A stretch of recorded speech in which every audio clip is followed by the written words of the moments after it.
Nung nasa Senado ka, ang tapang-tapang mo eh. Bakit dito ay mo magtapang ka rito? Ipakita mo yung the same candor, the same tapang na pinakita mo doon.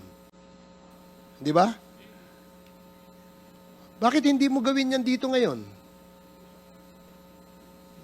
Nagtatago ka sa likod ng right against self-incrimination eh. Tinatanong sa'yo, relevant question. Matapang ka lang doon sa Senado kasi may kakampi ka. Dito ka magpakita ng tapang mo. Hindi yung nandoon ka lang. Alam mo, ang mahirap kasi sa'yo, gusto lang nating malaman ang katotohanan sa likod nito. Ang dami mo ng ginawa eh. Dinamay mo pa yung mga kasama na, hindi dahil sa kasama namin sila, kundi hindi tama ang nangyari at ginawa mo. You are trying to besmirch the reputation of this committee. Itong committee ito, hindi ito gawa-gawa lamang. Ito'y pinapayagan ng ating saligang batas. Ito'y pinapayagan at pinayagan ng 300 mahigit na membro ng Kongreso na kung saan ay merong mandato ng taong bayan. Kaya wag mong bastusin ito. Yung tapang mo, nawawala eh. Tawagin mo yung kakampi mo. Ang hirap, alam mo, Colonel, nag-imbento ka ng kwento. And then you speak about honor. And then you speak about the gospel of that was given to you by a priest. Talking about honor. And which, alam mo ba kung bakit mayroong honor? Pag hindi ka sinungaling, may honor ka.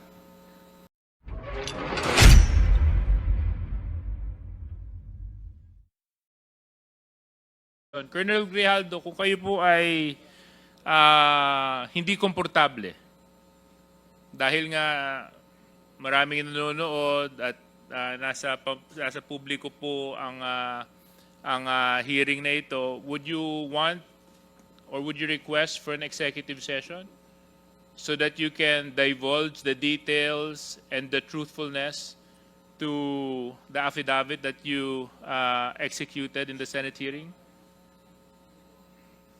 No, Your Honor. Okay, so therefore we can proceed, Mr. Chair. Please proceed. So, Colonel Grijaldo, matanong ko lang po, ano po ang nag-udyok sa'yo para i-execute tong affidavit na ito? Just I have said, Your Honor, during my opening statement in the Senate, it was Tuesday. We have a hearing here on Tuesday, and we ended up on the Wednesday on the event of the Typhoon Christine. And as I have said, I go back to my home and dinibdib ko po yung nangyari sa akin, Your Honor. And I never told this to my wife that time for 2 days. Until such time on the Friday, I was informed by the PIHAW that I'll be attending a Senate hearing. So, naisabi ko dun sa asawa ko, Your Honor. And nag-a-argue pa kami kasi ayaw niya. Ako kasi gusto ko na may sabi. And sabi ko, we have to go on a Sunday Mass and we need wisdom for this para mabigyan din tayo ng lakas ng loob para ma-resolve natin sa tayo kasi tayo nag-aaway. Nagkakaproblema. Hindi na rin kami nag-aano nun eh. So on the Sunday, it was on the gospel. Sabi ko, pakinggan natin kung ano man yung masabi ng gospel sa atin that day. And it was a great enlightenment and a wisdom na binigay sa akin, Your Honor. The gospel said that it's not all about the crown, but it is about the cross. it is not about the honor, but it's about the sacrifice. It's not being the first, but being the last. It's not being the great, but being the servant. Sabi ko sa asawa ko, bakit na ibigay sa atin to? We have to, and to sum up that, Your Honor, ang sinabi nung pare, sabi niya, it's not about the experience.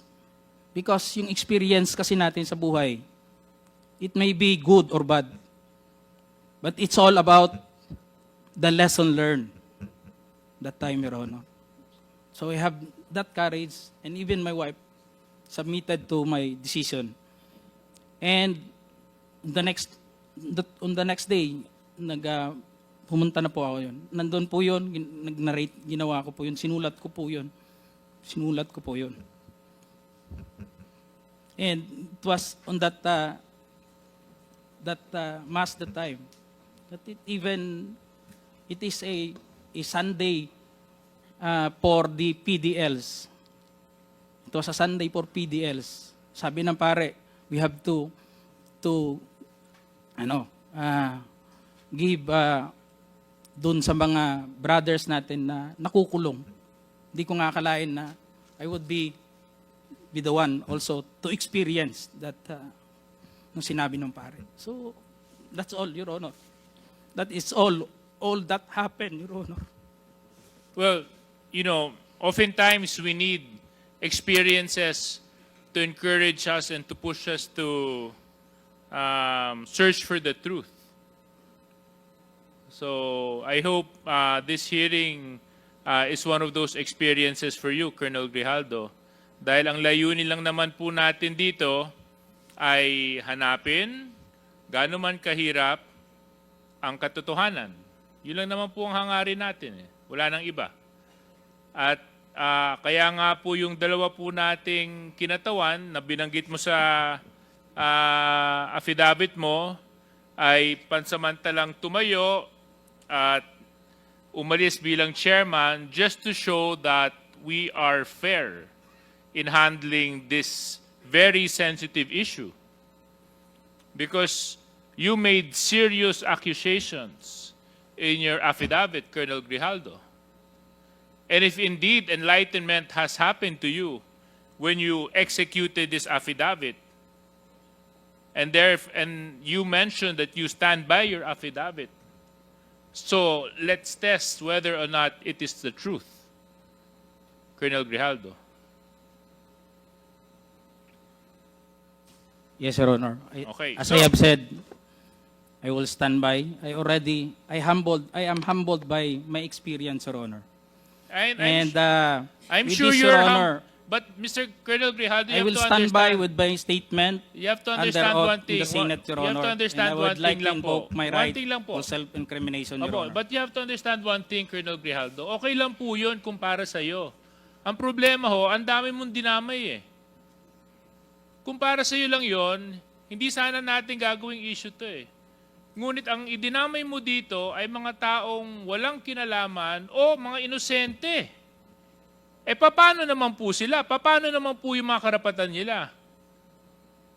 Paano naman po yung boses nila? Paano naman yung katotohanan nila? Hindi pa po natin sila pahahalagahan dahil panghahawakan lang natin yung sinabi mong enlightenment mo? But they have their own rights too, Colonel Grijaldo. So, Colonel Grijaldo, siguro wag na tayong paligoy-ligoy pa. With the permission of Mr. Chairman, Colonel Grijaldo, you made some serious accusations here. In fact, so serious that it was even carried by our media news for almost a week, 2 weeks.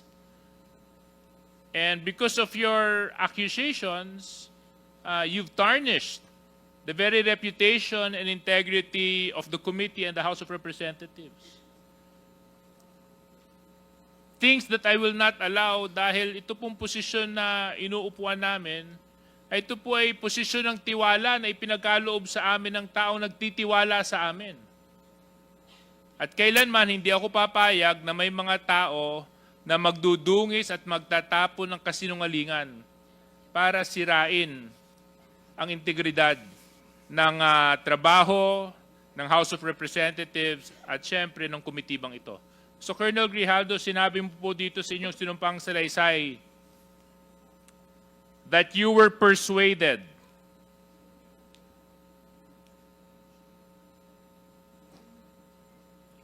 Your Honor, and you said, ikaw naman, Colonel, ganito lang yan. Alangan namang walang insidente o mangyayari sa panahon na yon. I answered that I served as COP, Chief of Police in Mandaluyong during COVID-19 pandemic, and there were less crimes committed and we did not receive any reward from anyone. I added that we only receive funds as additional MOOE support fund for the Peace and Order Fund of the LGU. But dito po sa earlier part, sinabi mo that you were persuaded. Is this true, Colonel Grijaldo? Your Honor, I will stand by my statement in the Senate under oath, Your Honor, and I would like to invoke my right for self-incrimination, Your Honor. That is out of order. Let it be of record that the statement made by this resource person is out of order. Please continue, Congressman Suarez.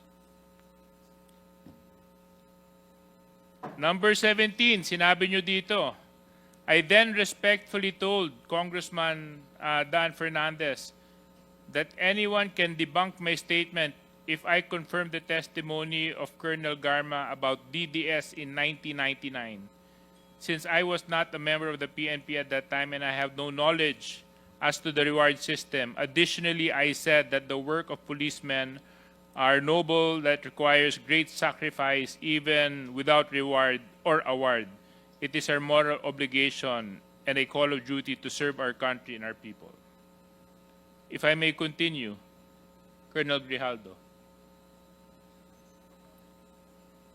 At sinabi mo, Congressman Dan asked me, Colonel Garma, anong masabi mo sa kanya tungkol kay Barayuga? I politely told him I cannot comment on the case when I respectfully answered him, Sir, mahirap yan.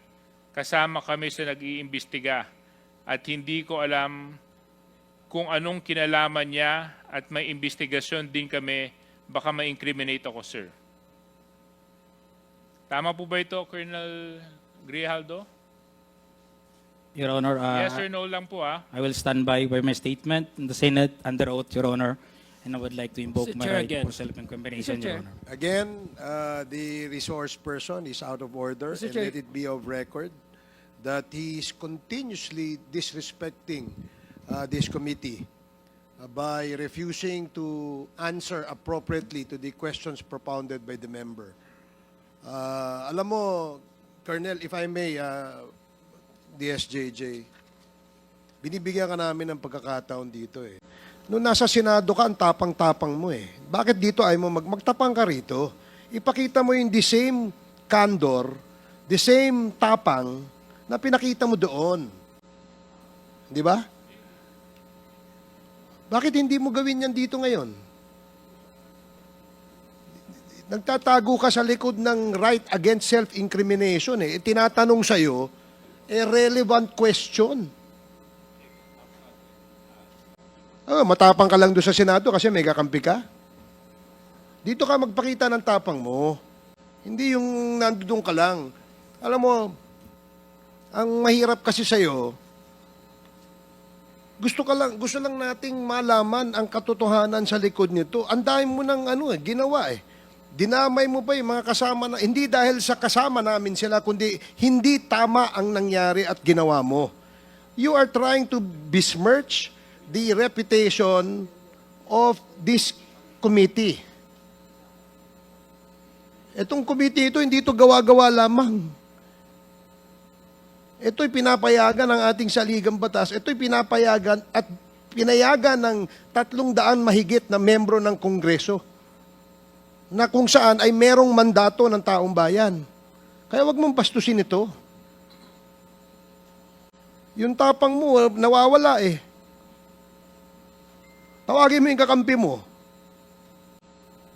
Ang hirap, alam mo, Colonel, nag-imbento ka ng kwento. And then you speak about honor. And then you speak about the gospel of that was given to you by a priest. Talking about honor and which alam mo ba kung bakit merong honor? Pag hindi ka sinungaling, may honor ka. As simple as that. You're a police officer and you should have ang ano kasi, yun ang ano dito eh. Anyway, DSJJ, you can Well, continue. I totally understand the frustration of our chairman. In fact, it is the same place where I'm extracting my frustration from. No? Kasi nung Senate hearing, napanood ko yung binanggit mo, Colonel Grijaldo, at ako naman, araw-araw, hindi naman araw-araw, na tuwing magkakaroon ng Quadcom hearing, nandito ako. I make it a point to even come early. So, Colonel Grijaldo, you mentioned in your affidavit and even in the Senate hearing that you were coerced.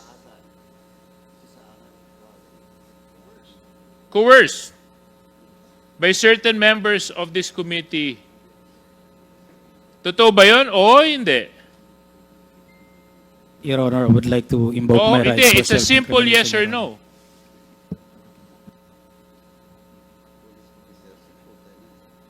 Mr. Chairman, Yes or no? Yes or no? Yun lang po yun. Sabi mo, truth, di ba? Your Honor, I Sabi would mo, like to invoke my enlightenment, right di ba? to self-incrimination, Your Di Honor. ba sinabi mo, gospel truth, di ba? When you talk of God, there's only right and wrong. There's nothing in between. You want to talk about honor, Colonel Grijaldo? Kung gusto mo, Colonel Grijaldo, mag-usap tayo tungkol sa integridad ng isang tao, eh ang pagsabi ng katotohanan is the simplest way to show honor. Na hindi ka nagtatago at hindi ka nagsisinungaling. Kasi we're talking about serious issues here, Colonel Grijaldo.